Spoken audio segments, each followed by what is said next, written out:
안녕하세요. 서수서원 국어학원입니다. 오늘은 문법을 공부해 볼 텐데요. 그 중에서도 문장 성분에 대해서 같이 살펴보겠습니다.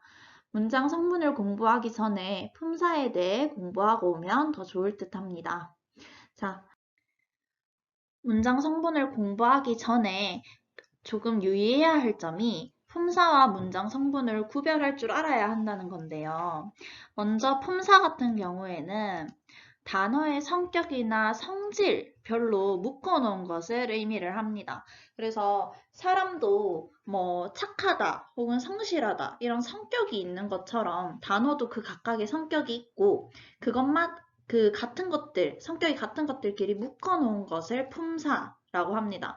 이거는 한 사람의 성격이라고 생각을 하면 되고, 그리고 반면에 문장 성분은 문장 안에서 단어가 하는 역할이라고 생각을 하면 되는데, 한 사람도 학교에서는 학생이고, 집에서는 부모님의 자녀고, 그리고 뭐 친구들끼리 있을 때는 친구고, 이런 각각의 역할이 있는 것처럼 단어도 한 단어가 문장에서 여러 개의 역할을 할 수 있기 때문에 문장 성분은 품사와 다르다는 점을 좀 기억을 하고 본격적으로 들어보면 되겠습니다.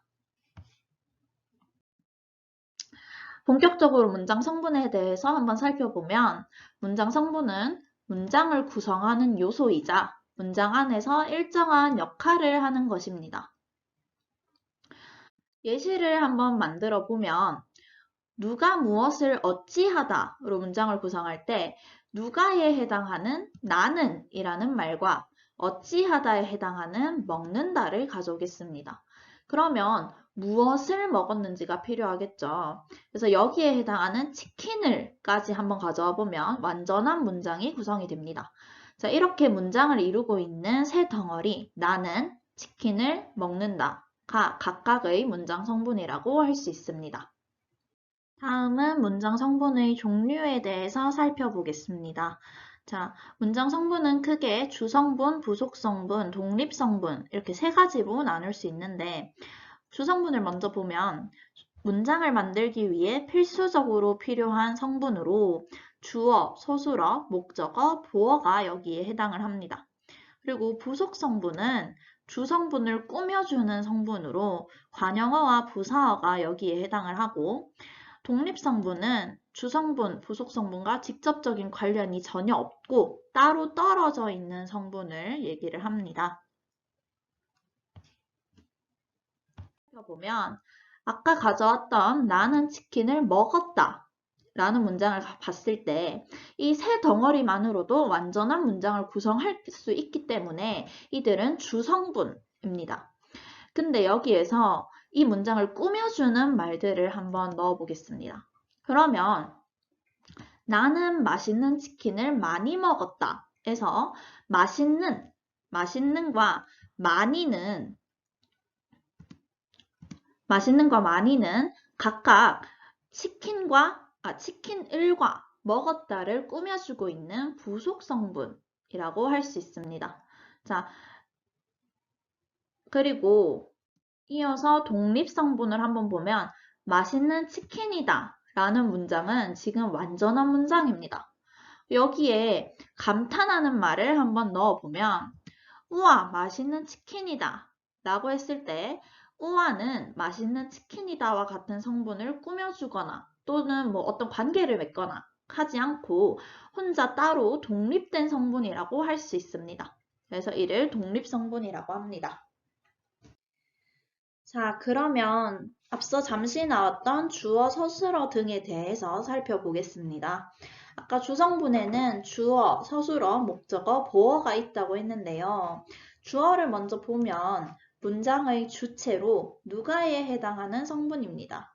그래서 체험 플러스 주격조사 혹은 체험 플러스 보조사 등으로 이루어지는데 예시를 보면 내가 치킨을 먹는다에서 먹는 주체인 내가 그리고 소연이는 정말 착하다에서 착한 사람, 착한 주체인 소연이가 주어라고 할 수 있습니다. 다음은 서술어입니다. 서술어는 주어의 동작, 상태, 성질을 나타내며 동사, 형용사 혹은 체험 플러스 서술격 조사에 해당을 합니다. 그래서 어찌 했는지, 어떠한지에 대한 것으로 예시를 보면 내가 치킨을 먹는다에서 행위, 동사인 먹는다와 소연이는 정말 착하다에서 상태이고 형용사인 착하다. 그리고 나는 학생이다에서 체험 플러스 서술격 조사인 학생이다가 서술어라고 할 수 있습니다. 목적어는 서술어의 대상으로 무엇을에 해당하는 말입니다. 그래서 체험 플러스 목적격 조사와 체험 플러스 보조사 등이 목적어를 구성을 하는데요. 예시를 한번 보면 내가 치킨을 먹는다에서 무엇을 먹는지에 해당하는 치킨을, 그리고 소연이는 빵만 싫어한다 해서 무엇을 싫어하는지에 해당하는 빵만이 목적어입니다. 주성분의 마지막 보어는 되다 아니다 앞에 오는 성분을 의미합니다. 그래서 체험 플러스 복격 조사로 구성이 되며 예시를 한번 보면 소연이는 선생님이 되었다 해서 되다 앞에 있는 선생님이, 그리고 그것은 사실이 아니다 해서 아니다 앞에 있는 사실이가 보어에 해당합니다. 이제 다음은 부속 성분에 대해서 살펴보겠습니다. 관형어 같은 경우에는 체언을 수식하는 문장 성분을 이야기를 하고 관형사 자체가 관형어가 되기도 하며 체언 플러스 관형격 조사 아니면 체언 자체 혹은 용언 어감 플러스 관형사형 어미가 관형어를 구성합니다. 그래서 예시를 한번 보면 새 신발에서 새라는 관형사가 신발을 수식하고 있어서 새 자체가 관형어라고 볼 수 있고, 그 다음에 소연이의 책에서 소연이의 같은 경우에 체험 플러스 관형격 조사로 이루어져서 지금 뒤에 있는 책을 수식하고 있기 때문에 관형어라고 할 수 있고, 그 다음에 시골 풍경의 경우에는 체언인 시골이 그 뒤에 있는 다른 체언, 풍경을 꾸며주고 있어서 여기 앞에 나오는 시골이 관형어에 해당을 한다고 할 수 있고, 그 다음에 맛있는 치킨 같은 경우에 용언의 어간인 맛있다와 관형사형 어미인 는이 더해져서 뒤에 있는 치킨을 수식해주고 있는 것을 볼 수 있습니다. 그래서 맛있는도 관형어에 해당하는 거라고 할 수 있겠죠.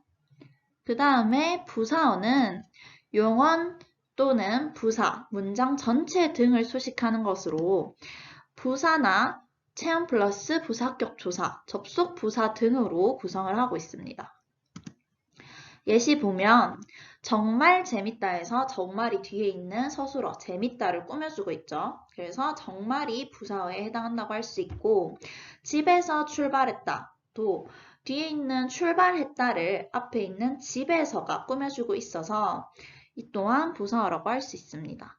그리고 맛있게 먹었다 같은 경우에 아까 용언 어간 플러스 관형사형 어미가 관형어를 이루는 것처럼 이는 용언 어간 플러스 부사형 어미가 부사어를 이루는 거라고 볼 수 있습니다. 맛있게가 뒤에 있는 서술어인 먹었다를 꾸며주고 있죠.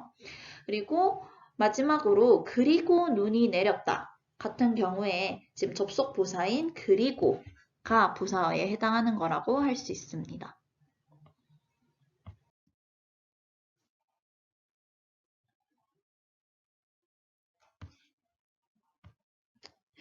여기서 필수적 부사어에 대해서 살펴보겠습니다.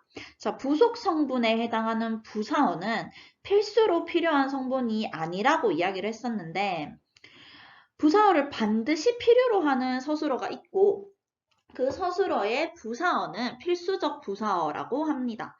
그래서 필수적 부사어가 꼭 있어야만 문장이 완성되는 경우가 있는데 그 예시를 보면 소연이는 선물을 주었다 라고 했을 때 여기서 누구에게 라는 정보가 빠져 있습니다. 자, 이 정보를 한번 채워 넣어 보면 소연이는 민우에게 선물을 주었다 라고 할 수 있는데 여기서 누구에게에 해당하는 민우에게가 필수적 부사어라고 할 수 있겠습니다.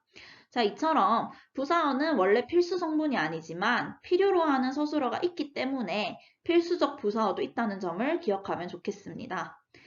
마지막으로 독립성분에 해당하는 독립어입니다. 독립어는 다른 성분과 직접적 관련이 없는 문장 성분으로 어떤 성분을 꾸미거나 꾸밈을 받거나 하지 않고 혼자서 행동합니다. 그래서 감탄사 아니면 체험 플러스 혹격조사, 혹격조사는 부르는 말이죠. 그리고 문장의 제시어 등이 독립어인데요. 예시 보면 아 벌써 봄이구나 에서 감탄사인 아, 그리고 소연아 오늘 뭐 해? 에서 소연아와 같이 부르는 말, 그리고 문장의 제시어에 해당하는 치킨 그것은 정말 맛있다 에서 치킨이 독립어라고 할 수 있습니다. 자, 오늘은 문장 성분에 대해서 간략하게 살펴봤습니다.